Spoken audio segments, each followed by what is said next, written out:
viejo con el tiempo, se cansó de tanto invento y de buscarse en otra piel. Cuéntame si acaso ya he resuelto los enigmas de tu cuento, que te quiero comprender,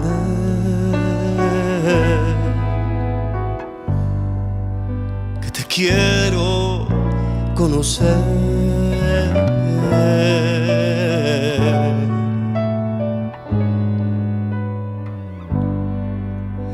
que me quiero resolver.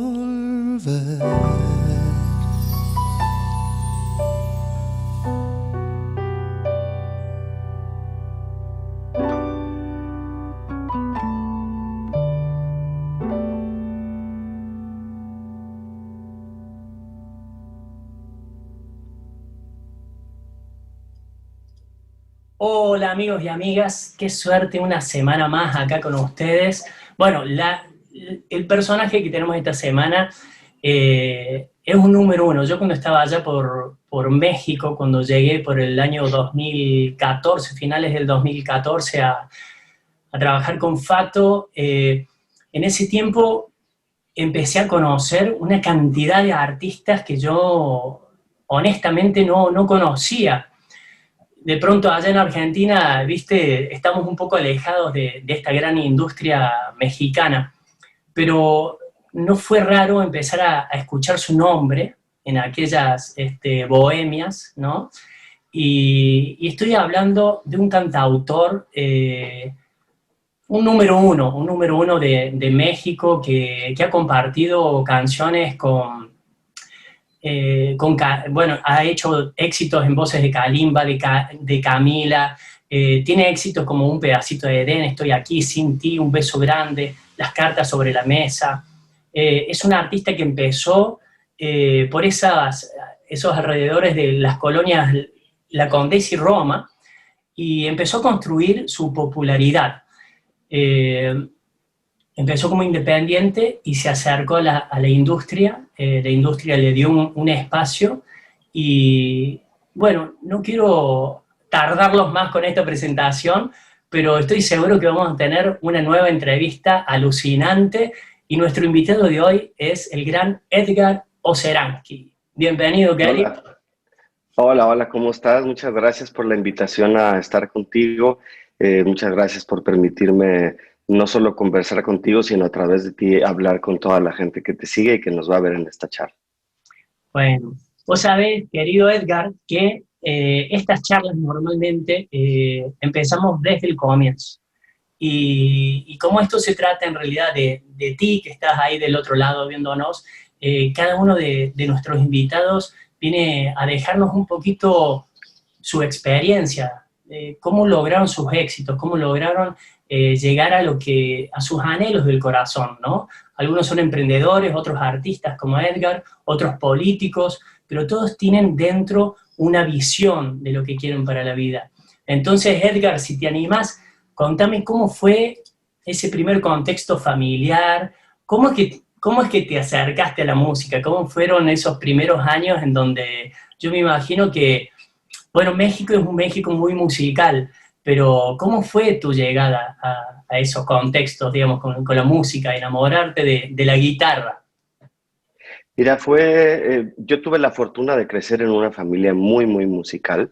Tengo, mis abuelos tocaban la guitarra, mis tíos abuelos tocan la guitarra, mis tíos, mis primos, todo el mundo le gusta la bohemia. Incluso algunos de ellos, como mi tío abuelo o como mi tío que se dedicaron a la música de manera profesional en algún tiempo, tuvieron mucho que ver en nuestra formación, eh, más que musical técnica, en nuestra formación espiritual con la música. O sea, yo crecí en un ambiente en el que, por ejemplo, estábamos en casa de mi bisabuelo, que ahí fue donde crecí los primeros años, y cada fin de semana se armaban bohemias, pero tú no podías ser un niño que anduviera corriendo por ahí. Desde chiquitos nos dijeron, si tú quieres estar aquí donde está la música, te sientas y escuchas. Si quieres jugar, puedes salir. O sea, sal a la calle a jugar, pero este no es lugar para jugar, este es lugar para disfrutar. Me enseñaron a escuchar las letras. Siempre era importante la conversación. Yo recuerdo de mis tíos, de mis abuelos, después de que terminaban una canción que los demás no conocían, ellos llegaban y daban el contexto, ¿no? Mira, esta canción la escribió Armando Manzanero en tales años y se la escribió a tal persona y el primero que se la grabó fue tal. O sea, todo eso era parte como de los intereses familiares y yo creo que eso me ayudó muchísimo porque crecí en un caldo de cultivo nutridísimo para la música. Bien dicen que el ser humano se forma en los primeros 7 años de vida y yo en todos esos primeros años lo que fui escuchando fue música. Entonces cuando ya vas creciendo y empiezas a escoger lo que quieres escuchar, ya tienes una información previa y siempre me fui por las letras, por escuchar cuáles eran las letras. En un tiempo, por ejemplo, por eso me costaba trabajo la música en inglés, porque yo no hablaba muy bien el inglés. Entonces, si no entendía la letra, por mucho que la música me sonara o me gustara, no me podía adueñar de esa canción hasta que aprendí bien el inglés o me ponía a leer las letras en los discos y entonces me iba al diccionario si algo no entendía. Entonces yo creo que eso fue lo principal que a mí me trajo al mundo de la música y lo que me hace seguir viendo el mundo de la música como un mundo mágico, ¿no? Ujú. Bueno, qué interesante. Vos sabés que contando eso me disparaste también muchas imágenes propias, familiares, que mi tío abuelo también fue muy importante en mi formación musical. Este, qué, qué mágico, realmente, qué bendición encontrar lo que queremos para el resto de nuestra vida en esas edades, ¿no? En los 7 años y demás. Yo justamente a los 7 años fue que empecé con la música. ¿Cuándo fue que vos agarraste la guitarra y empezaste ahí tus primeros acordes? Y esas primeras canciones, contanos cómo fueron saliendo. Mira, a mí con la música me pasó que se volvió parte de mi vida, no desde el lado del objeto de deseo al que yo quisiera llegar, sino era la comida de todos los días, ¿no? Siempre he pensado que es como crecer en una familia donde todo el mundo cocina, pues de pronto no a todo el mundo se le tiene que ocurrir ser chef, es muy diferente, ¿no? Y en la casa pues todos cocinábamos, o sea, todos tocábamos la guitarra, pero nunca pasó por mi mente dedicarme a la música en esos tiempos de la juventud. Yo tomé la guitarra por primera vez a los 12 años, yo creo, como una suerte de tratar de sentir o de acompañar mi placer físico de cantar, porque ese sí desde niño, pues estabas ahí, te aprendías las canciones y terminabas cantando, ¿no? Yo tengo fotos mías cantando a los 5 o 6 años, acompañado por uno de mis abuelos.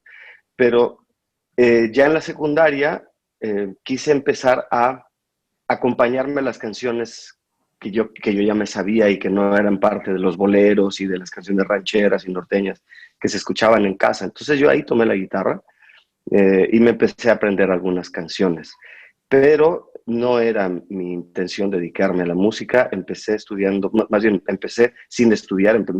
Mis tíos, mis primos me enseñaban algunos acordes y con eso, o con unos libros que existían, se llamaban Guitarra Fácil y eso. Sí, claro. Ahí fui tomando yo la guitarra.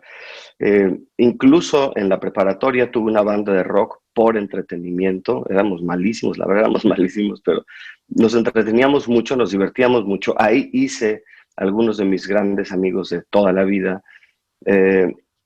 Y al terminar la secundaria, perdón, la preparatoria, para sobrevivir un poco, para ayudarme con mis gastos y para ayudar un poquito en la casa, empecé a cantar en los camiones durante el verano antes de entrar a la universidad. Pues con eso, como una forma de ganar dinero, ¿no? Y luego, ya que entré a la universidad, yo empecé a estudiar psicología y estudié psicología durante 6 semestres. Entonces, a veces me iba cantando en los camiones hacia la escuela y ahí ganaba un dinero, etcétera. Y en ese inter entro en contacto con un lugar que se llama la Peña del Sapo Cancionero, que está en el norte del Estado de México, ¿no? En el área conurbada de la Ciudad de México, para la gente que nos está escuchando en otros países. Y entonces, en ese lugar fue donde la música me enganchó como oficio. Fue en ese lugar cuando yo empecé a cantar por hobby con una amiga que se llama Cecilia Pellicer, que me fui dando cuenta que el escenario era mi lugar. Que, Ya tenías como 17 por ahí. Estaba por cumplir 18 años. Yo entré en julio del 93 y estaba por cumplir los 18 años. Ah, Así es. Pero de todos modos, todavía no era algo que yo dijera, me voy a dedicar a esto. En ese momento no escribía canciones, cantábamos covers, pero poco a poco fue algo que simplemente me atrapó y un día me di cuenta que yo no podía vivir sin la música, dejé la escuela, dejé todo y me dediqué a tratar de encaminar una carrera en este ambiente. claro.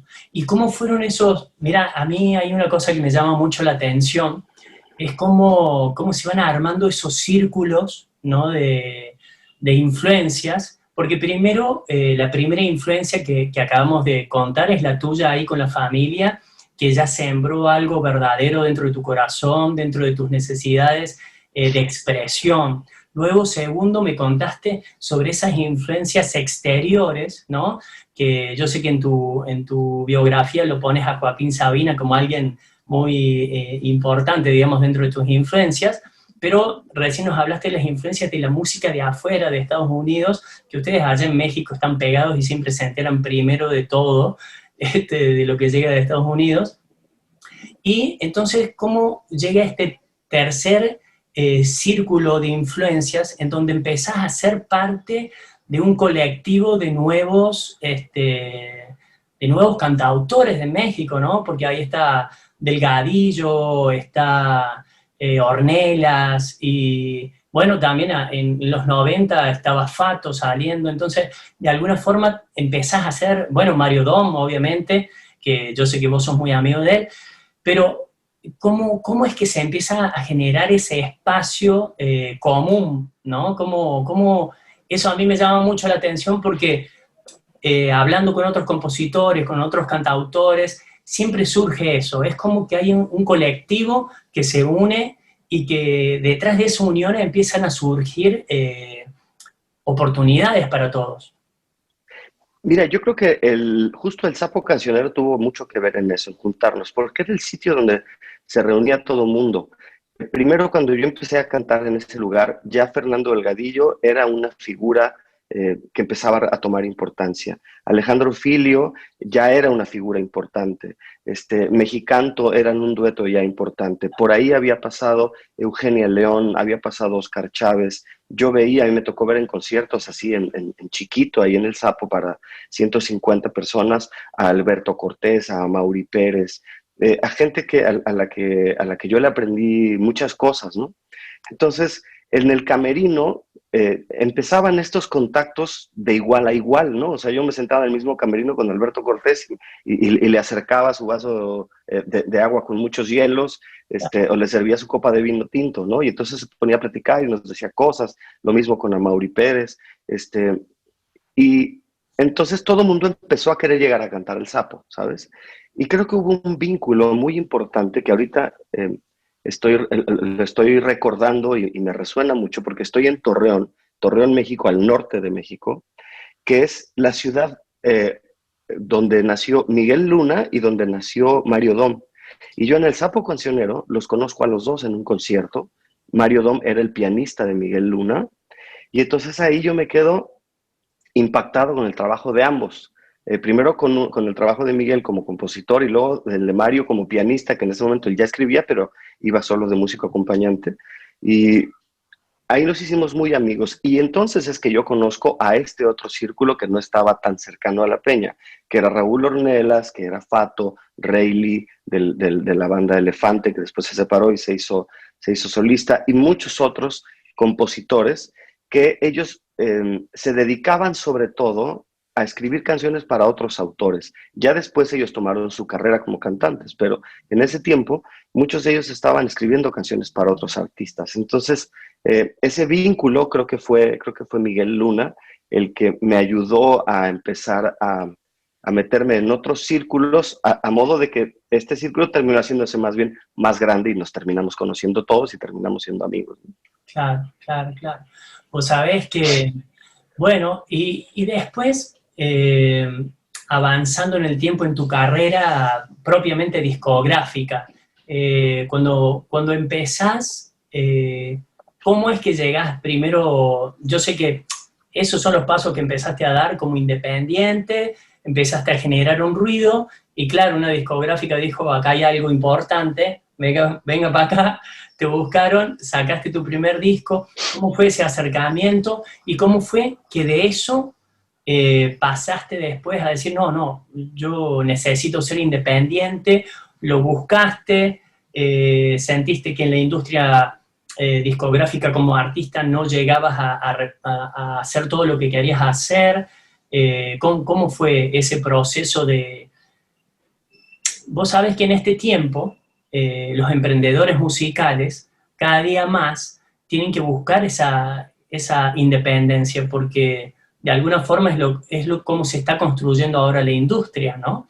Entonces a mí Claro. me resuena mucho conocer cómo un tipo así como vos, que se hizo solo y después aparece la industria y después decís yo voy a seguir con esto y sigo solo.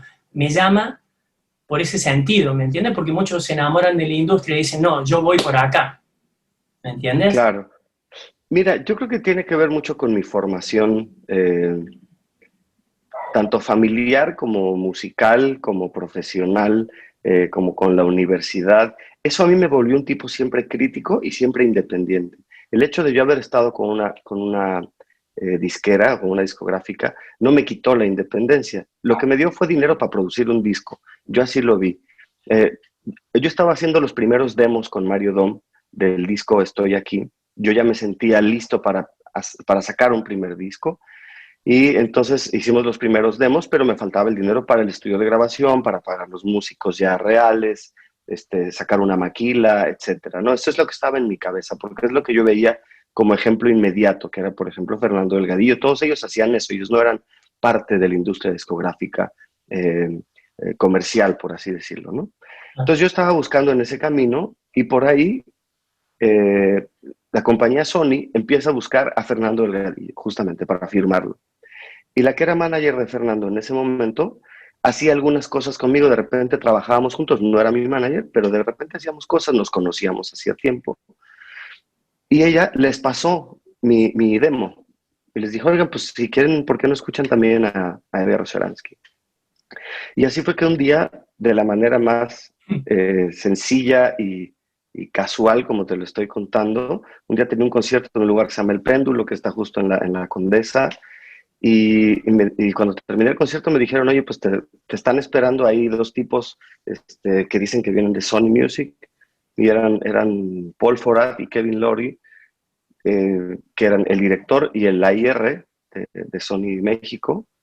Y entonces, pues ya nos empezamos a conocer, una charla ahí como de media hora, y me acuerdo muy bien que Paul Forat me dijo, ¿qué necesitas para hacer un disco? Y le dije, dinero, nada más.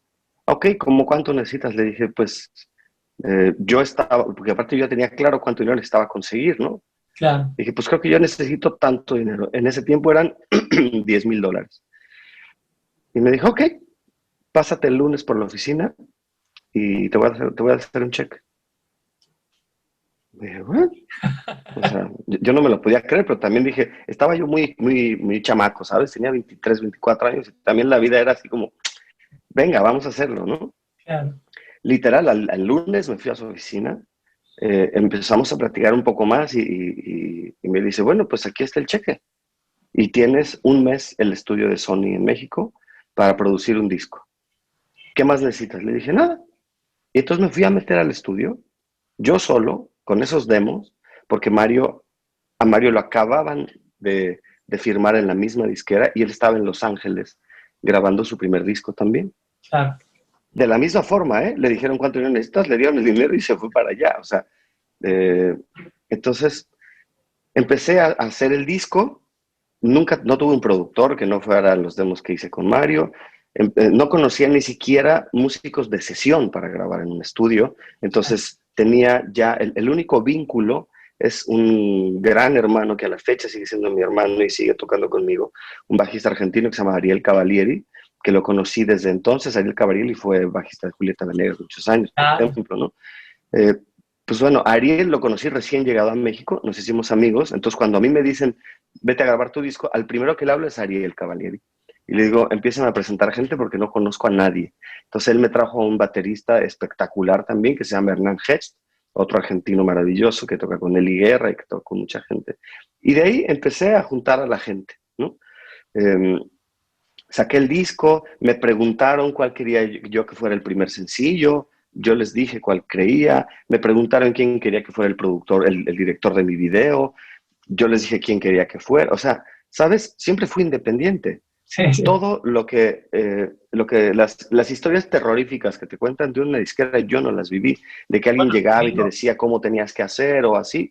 una gran inteligencia tuvieron ese AR y el director, porque, digamos, el encontrar a cantautores y darles ese espacio para que sigan creando lo que están creando, ¿no?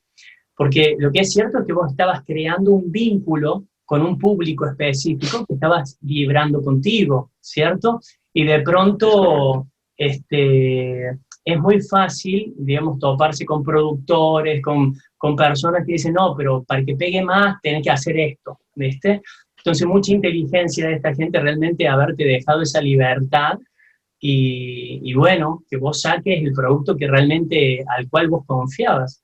Me parece, Honestamente, sí, fueron personas, aparte de inteligentes, como tú lo dices, yo creo muy sensibles en ese momento también, porque tuvieron la capacidad de escuchar algo adentro de mí que no quisieron ensuciar con otras manos, y eso yo se los agradezco mucho. Y también por eso mismo fue que yo me salí de Sony. O sea, cuando pasó el periodo del primer disco, sacaron un sencillo a nivel nacional, luego sacaron el segundo sencillo con no tanto dinero, hay que entrar en el contexto. Salió mi primer disco en julio del 2001, el 4 de julio del 2001, y luego viene el 11 de septiembre y todo el mundo se paniquea, ¿no? claro. El director de mi discográfica, Kevin Laurie, que era un neoyorquino, estaba en Nueva York cuando el 11 de septiembre. Entonces, sabrás que todo eso, Sí, o sí. sea, tembló toda la industria. Entonces todo el mundo recogió lo poco que tenía, se fueron a lo más seguro, a seguir apoyando solo a los artistas más seguros que les dejaban dinero. Y en ese momento yo ya no entré en la ecuación. Pero cuando me di cuenta que no entré en la ecuación, me senté con ellos y les dije, está perfecto, nosotros tenemos un contrato por 5 años o 3 discos. Llevamos grabado el primer disco solamente. Quiero saber si vamos a hacer el siguiente disco o no, porque yo empiezo a no ver claras las cosas. Claro. Y Paul me dijo, no, no se va a poder. Dije, bueno, entonces, pues cada quien, ahora sí que cada quien su golpe, como decimos en México. No les debo nada, no me deben nada. Así fue, porque tampoco me salí con una deuda enorme de ahí, ni nada por el estilo. Y entonces fue que empecé a pensar que mi camino musical y que mi vida no podía depender de nadie más. O sea, por eso es que yo siempre me sentí independiente. Yo también siempre manejé mis shows con mi hermano, que es mi manager. O sea, nunca tuvimos que decirle, preguntarle ni rendirle cuentas a nadie. Simplemente ellos ganaban dinero de los discos, yo ganaba dinero de los shows y San se acabó. Me hablaban y me decían, hay un programa de televisión. Yo iba al programa de televisión, o les decía, no, ese programa de televisión yo no quiero ir porque no me gusta.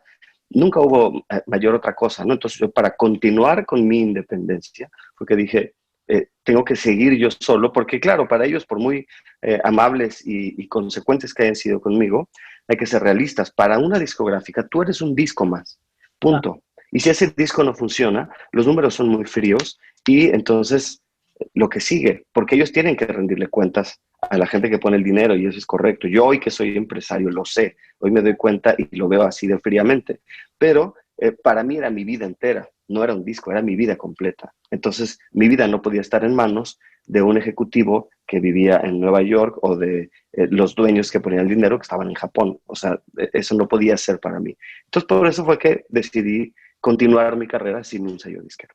Claro, fantástico. Bueno, y ahora en estos tiempos en donde estamos viendo constantes cambios, digamos, en cuanto el apercibimiento, digamos, de regalías y todas estas estructuras, digamos, que en un pasado estuvieron sosteniendo la economía personal de los músicos, de los creadores. Yo sé que Sáqueme es una bueno, es una gran sociedad de compositores, de autores, que gestionan muy bien, pero con todos estos movimientos en donde el disco ya no es importante y cada vez más son importantes los streaming y cada vez más, ¿cómo te estás planteando vos frente a estas a estos nuevos panoramas, a estos nuevos escenarios? ¿Estás empezando a trabajar de pronto nuevos productos para satisfacer las necesidades de tu público? ¿Estás diversificando en productos o simplemente vas paso a paso digamos, sin una estrategia en mente? ¿Cómo estás tomando este tiempo? Mira, yo tuve la fortuna de desarrollar mi carrera también en el momento en el que la industria fue cambiando. Entonces, con mi visión analítica que me dejó la universidad, la psicología, siempre trataba de saber por qué pasaban ciertos cambios y ver cuál era lo importante y cuál era la médula. Y la médula sigue siendo la misma, las buenas canciones. O sea, el artista tiene que trabajar en hacer buenas canciones desde su casa, en hacer algo que conecte con su público, en dar un buen concierto, en ser un buen showman, un buen frontman. Y a partir de eso, a partir de tener esa materia prima, después vas a ver cómo la vas a distribuir y cómo la vas a promocionar, que esa es la segunda parte importantísima, porque de nada sirve una muy buena canción si está guardada en tu cajón, ¿no? Entonces, tienes que saber cómo la vas a promocionar y saber a dónde tiene que llegar. Y ahí lo que haces es que te vas adecuando a las circunstancias. Seguramente lo mismo le pasó a la gente que cambió en los años 20 o 30 del disco de 45 revoluciones a, a los long play, y después del long play al cassette, y luego del cassette al CD, y todo eso, o sea, todas esas transformaciones que se han vivido en la música, lo único que conservan es las canciones, es la médula. Entonces, en realidad, han cambiado los formatos, la industria no ha cambiado. La industria es exactamente la misma, se mantiene de los conciertos y se mantiene de las regalías. Hubo un bloque muy oscuro en la etapa de que la piratería empezó a acabar con las discográficas, que eso fue provocado por las propias discográficas. Entonces, ahí pues ni qué hablar. Pero ellos, digamos, fue el monstruo que se mordió la cola. Por querer dejar de pagar impuestos y dejar de pagar a los artistas, sacaban piratería por otro lado, y entonces ahí ganaban dinero, y después hubo una delincuencia organizada, mucho más organizados que ellos, que los sacaron de la ecuación, ¿no? Ah. Sin embargo, yo ahora lo veo eso como algo muy lejano, porque desde que llegan las plataformas digitales ya, digamos, formales, como iTunes, como Spotify, como Google, como Deezer, todas esas, como YouTube incluso, pues te están pagando las mismas regalías que te hubieran pagado en la radio o que te hubieran pagado por vender discos. Eso funciona más o menos de la misma manera. Y ahí es donde yo creo que, por ejemplo, tú hablaste muy bien de la SACM, de la Sociedad de Autores y Compositores de México. Han sabido modernizarse muy bien, pero conservando la idea de que las canciones son la médula. Por eso tienes en la Sociedad de Autores alguien tan... tan importante para la música latinoamericana como Armando Manzanero, que es un señor de 80 y tantos años, que uno diría, bueno, pero ¿y él de tecnologías, de nuevas tecnologías musicales, de qué tanto puede estar enterado? Está enterado, pero aparte está rodeado de un equipo muy importante, comandado por Roberto Cantoral Zucchi, que es el hijo del maestro Roberto Cantoral, el compositor, que tienen perfectamente claro, desde las leyes autorales internacionales hasta las nacionales, ya un sistema enorme de cobranza. O sea, ya tienen muy bien aceitada esa maquinaria. Entonces, si tú te sabes insertar en esa maquinaria, vas a poder fluir rápidamente. ¿Y qué es lo que tienes que descubrir? Uno, ¿qué de tu trabajo resuena en otras personas? Dos, ¿cómo se los vas a hacer llegar? Porque yo creo que siempre el producto final es el concierto. Eso es lo que buscamos todos. Uno promociona su música para que la gente lo vaya a ver a un concierto. Y ya después en el concierto tú ves si vendes discos o vendes camisetas o vendes tazas o yo qué sé. Pero si no logras lo que yo llamo transformar, ¿no? O sea, transformar ese like o ese view en internet, transformarlo en un boleto. en un concierto. Y luego, si lograste transformarlo en un boleto, que ese boleto lo transformes en un seguidor. Lo tienes que convencer, ese es el punto final del convencimiento, porque me ha pasado a mí mismo ir a ver artistas que me encantaron, vi un par de videos y me fascinó lo que vi, y la canción está buenísima, y luego llegas al show y no te dicen nada, y entonces digo, bueno, bonito, mejor me quedo con el disco, no vuelvo a pagar un ticket para ver a esta persona.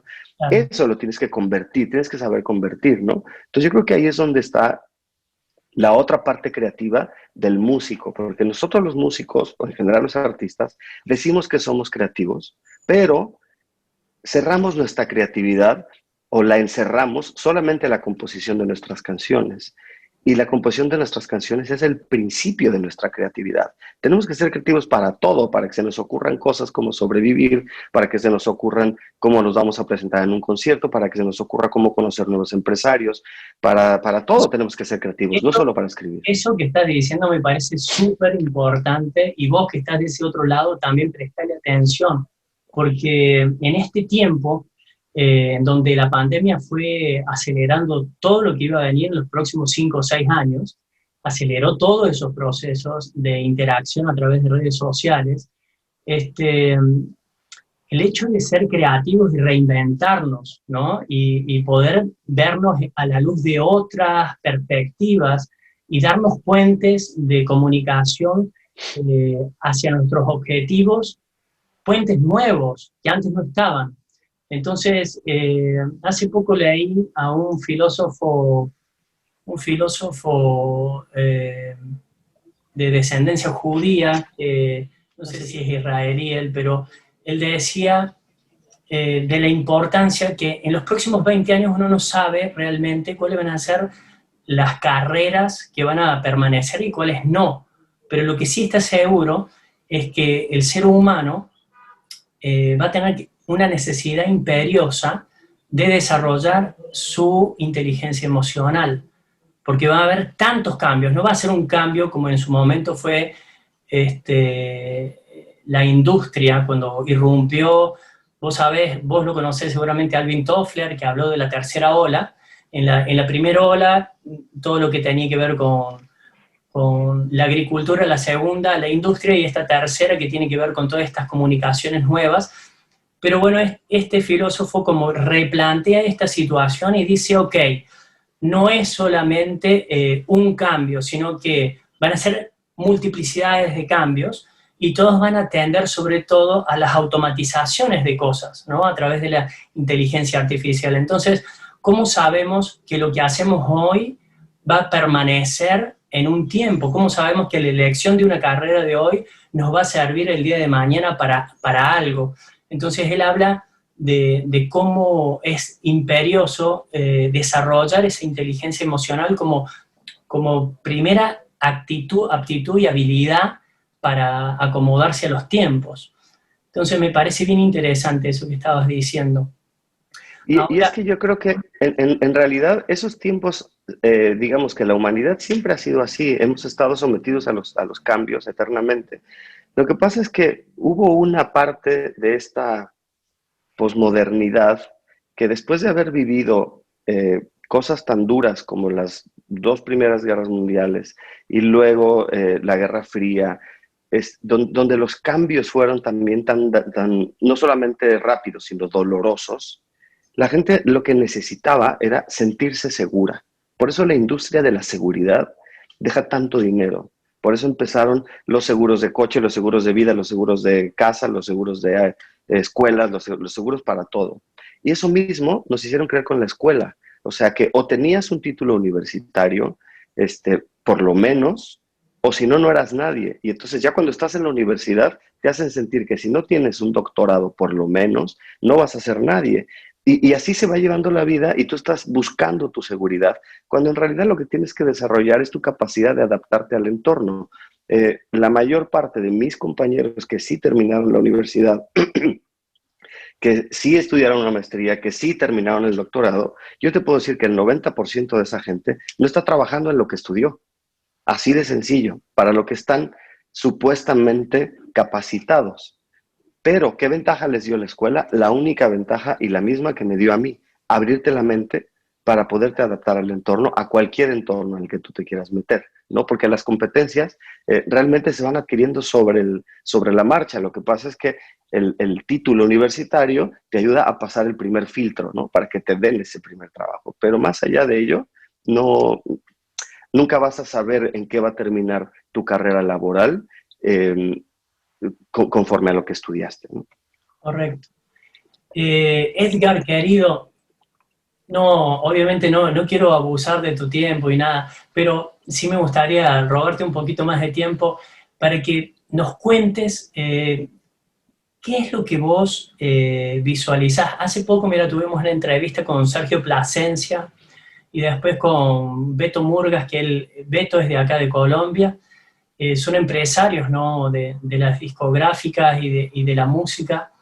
Y entonces cada uno también nos aportó su visión de cómo el emprendedor musical hoy tiene que enfrentarse, digamos, a las perspectivas nuevas, digamos. Y cuando yo digo emprendedor musical es porque estoy contigo ahora que sos músico, pero me gustaría que vos que estás de ese lado entiendas que es muy parecido ser un emprendedor musical que ser un emprendedor que tiene un talento X, ¿ok?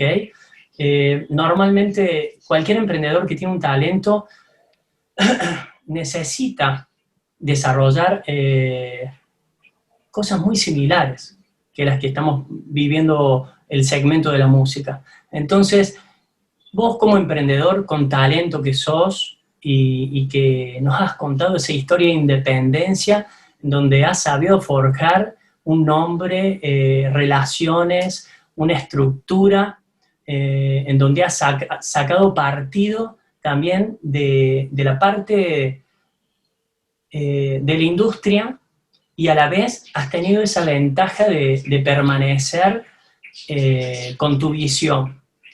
¿Cómo percibís que son los próximos años? Y teniendo en cuenta también que acabamos de hablar de esa conversión, ¿no? De esa conversión de personas. En el marketing se habla de lo que es el océano azul y el océano rojo, ¿ya? El océano azul es donde nadie sabe quién sos y los traes para acá y los empezás a educar empezás a transformarlos, a hacerlos fieles tuyos, y una de esas pruebas es que vayan a un concierto, por ejemplo, o que te compren algo. Pero en este contexto, en donde, por ejemplo, no hemos tenido conciertos en todo el año y que todo empieza a ser vía streaming, y que no sabemos realmente cuándo vuelve una normalidad, porque el virus del SIDA sigue existiendo. Nosotros no sabemos si este virus se acaba ahora con una vacuna o no, ¿cierto? Entonces hay cosas que se solucionan, hay otras que no. En este contexto, ¿cómo crees que los artistas independientes y los emprendedores musicales y los emprendedores con talento pueden desarrollar su actividad para lograr un cierto éxito? Mira, yo creo que esta época nos ha dado la oportunidad de entender algo, que cada cosa que hacemos los seres humanos en lo individual afecta al resto de la gente. Ya nos lo habían dicho muchas veces y no lo habíamos entendido. Hoy lo estamos entendiendo. O sea, hoy sabes que si haces ciertas cosas, por ejemplo, te puedes enfermar tú y luego puedes enfermar a los demás y luego se puede volver un caos o una pérdida muy fuerte o un dolor muy grande o un problema económico enorme. O sea, cada acto está pesando, está teniendo su propio peso en este momento. Cuando creíamos que no éramos responsables de nada en el mundo, nos estamos dando cuenta que somos muy responsables. Entonces, ¿qué es lo que yo le sugeriría a la gente que hiciera? Hablar siempre desde adentro, siempre desde adentro, porque ahorita estamos todos muy receptivos y siempre va a haber alguien que resuene contigo. Tú expresa tus ideas, expresa tus sentimientos, pero primero articúlalos muy bien. Analiza tus ideas y analiza tus sentimientos. Una vez que tienes claro qué es lo que sientes, qué es lo que quieres decir, lo vas a articular de una mejor manera hacia el exterior y los demás lo van a entender. Ese va a ser por un lado, tu diferenciador con otros artistas que haya, pero también va a ser tu enganche con tu público.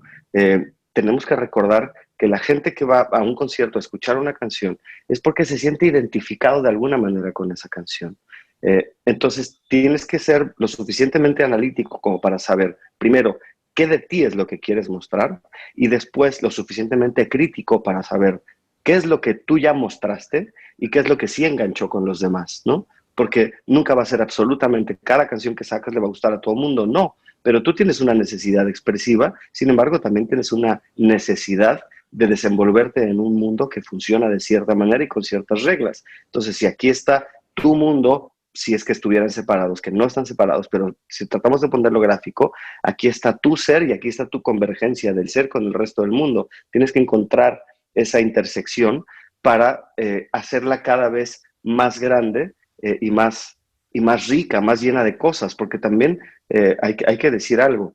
El hecho de empezar a hacer canciones que a los demás les gustan no es una cosa complaciente. Cuando tú encuentras ese punto de inflexión o ese punto de convergencia, también empieza a resonar en ti y tú también quieres hacer más cosas de ese tipo, porque te sientes bien, porque sabes que estás cumpliendo una función en la sociedad, porque le estás sacando una sonrisa o una lágrima a alguien que se sentó en un concierto tuyo. Entonces cada vez vas a querer irte más integrando a esta sociedad. El ser humano somos seres sociales y necesitamos esa compañía de la sociedad para poder hacer cada vez cosas más grandes y cosas más grandes me refiero a cosas que resuenen más, no cosas que forzosamente tengan que generar más dinero, pero sí que te hagan sentir más integrado en el mundo en el que existes, porque uno de los shocks más grandes que ha tenido esta pandemia es que nos hemos sentido desintegrados del mundo porque todo lo hacemos a través de una pantalla.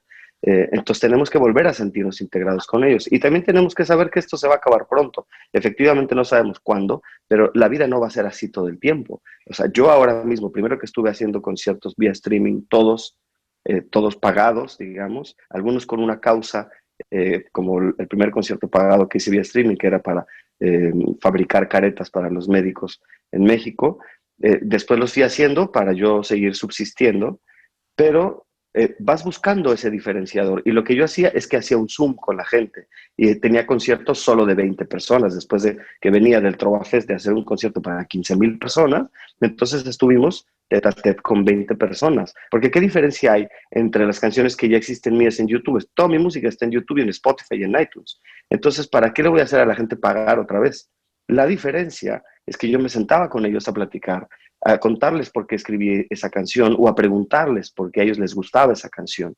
Y entonces un concierto de 20 canciones se convertía en una charla con canciones que duraba 3 horas o 3 horas y media. Esa es la diferencia. Para escuchar mis canciones, cualquiera las puede escuchar en cualquier lugar. O sea, ¿por qué voy a pagar algo extra, no? Entonces tienes que encontrar cuál es ese diferenciador. O sea, buscar la experiencia. En tu caso, que vos sos una persona que ya tenés una marca personal desarrollada con un público, ya estás trabajando sobre la experiencia y está fabuloso. Yo, con respecto a esa convergencia que vos decís, yo siempre hablo y digo que hay 3 miradas que están superpuestas, ¿no? Una que es cómo te ven, otra es cómo te ves y otra es quién realmente eres. Y mientras más se acercan estas 3, más la comunicación es unívoca, ¿cierto? Así es, y yo creo que es muy importante. Esto que acabas tú de decir, el saber quién realmente eres, necesita de la visión del otro, no solamente de la visión propia. Yo pongo un ejemplo para mí muy claro, porque tú sabes que en el ambiente de la música, sobre todo pasa en el ambiente de los trovadores, en el ambiente de la gente que es crítica, hay un individualismo muy fuerte. Y ese individualismo tiene que ver con que creemos que todo lo que venga de afuera me contamina y yo tengo que conservar puro mi ser. Y eso para mí es completamente mentira, ¿no? O que no tienes que llegar, que nadie te diga, oye, ¿por qué no cambias este acorde aquí? O ¿por qué? Y yo creo que no es así, o sea, porque es tan claro como que nosotros no conoceríamos nuestro rostro si no existiera un espejo. Y nuestro rostro es la viva imagen de nuestra personalidad. No sabríamos quiénes somos, no sabríamos el color de ojos que tenemos si alguien más no nos lo dijera, si no tuviéramos un espejo enfrente, si no nos hubiéramos asomado al río por primera vez, nunca nos hubiéramos conocido a nosotros mismos. Pues ese río, esa pantalla, ese espejo, es el otro. Y la otredad es exactamente igual de importante para conocernos a nosotros mismos que nuestra mirada interna. Así es como nos vamos acercando a esa, como tú le llamas ya, como esa realidad un poco más completa, ¿no? Bueno, qué agradable, qué momento tan lindo que hemos pasado con vos, Edgar. La verdad, te súper agradezco tu tiempo. No sé si querés dejarnos algunas máximas, algunas 3 máximas ahí que creas que pueden llegar a aportarle a la gente acá que se ha quedado hasta este momento. Que recuerden siempre que los que se quedan hasta este momento pueden darle clic ahí abajo para bajarse el libro el ebook de la era de la marca personal, ¿ya? Para todos los brutal marketers, ya saben que le hacen clic ahí y pueden bajarlo. Pero de pronto, Edgar, te voy a robar eso nomás, a ver 3 conceptos que vos creas que pueden llegar a movilizar un nuevo proyecto musical, un emprendimiento con talento, algo que vos creas que en tu camino vos has adquirido este conocimiento y quieres entregarnos ahí unas perlitas. Bueno, el primero de ellos es hacer las cosas desde el corazón, no desde el cerebro. Cuando las haces, cuando las creas, las tiene que crear tu corazón. Cuando pienses que vas a hacer con lo que creaste, entonces usa tu cerebro, pero no antes. Primero, crea desde el fondo de tu corazón y hazlo con mucho amor, primero que nada. Segundo, el talento no es lo más importante. El talento es la condición mínima que necesita un artista para poder empezar ahí a hacer una carrera. Porque es como si yo llegara con el cardiólogo y él me dijera, mira, tengo un título de cardiología. Y yo, claro, por eso vengo contigo, o sea, no me lo vengas a presumir. Entonces, el talento y los estudios que hayas tenido es lo menos que necesitas para empezar. Pero todo lo demás es un trabajo interno y externo constante. Nunca se llega a ningún lado. Y luego, por tercero, yo te diría que te dediques a cumplir tus sueños todo el tiempo. La vida no tiene sentido si no tienes un sueño que perseguir. Y los sueños no me refiero como esas cosas guajiras. Ay, a mí me encantaría, no sé, ganarme la lotería. Ve y compra un boleto de lotería. Y luego ve y compra otro. Y ve, o sea, compra todos los boletos de la lotería para que haya mayor posibilidad de que te lo saques. No es, ay, como me gustaría conocer a X persona. No, ve y búscalo. Y pon todo tu tiempo, pon todo tu empeño, pon todas tus ganas en ir cumpliendo esos sueños. Ahí te vas a ir dando cuenta cuáles son sueños guajiros, o sea, sueños que no tienen ningún sentido, y los vas a ir dejando a un lado porque te van a empezar a quitar tiempo de los otros que sí son realmente importantes. Pero dedícale tu vida a cumplir tus sueños, porque si no, la vida va a ir pasando por encima de ti y no te vas a dar cuenta. Las decisiones, de todos modos, se toman. Es mejor que las tomes tú y te encamines hacia donde quieres ir, aunque no siempre vas a llegar al lugar que tú quieres, pero sí vas a llegar al lugar que tú forjaste, que eso es importantísimo. Correcto, bueno, muchísimas gracias. De esto que nos has dejado ahora, me parece súper interesante esa frase que nos dijiste, no se llega a ningún lado. Y eso tiene mucha consonancia con un proverbio árabe que dice, el camino es la meta, ¿ya? Entonces, la importancia de los procesos, de poner la mente, el propósito, la intención, el esfuerzo, la atención en el proceso y disfrutarlo realmente, porque eso es estar anclado en tu presente, en lo que vos podés, y luego que el resultado, bueno, se lo dejemos a Dios o o sea, al espíritu más elevado, viste, que ordene las fichas. Querido Edgar, mil gracias por tu tiempo, por tu paciencia, tu sabiduría, tu compartir y tu persona. Y bueno, y a todos los que se quedaron hasta ahí, espero que nos acompañen también la próxima semana, que también vamos a tener un excelente invitado. Y gracias, Edgar, querido, un gran abrazo. Hermano, muchísimas gracias a ti también por tu tiempo. La pasé increíble en esta charla y un abrazo a todos los que están viendo. Bendiciones. Igualmente.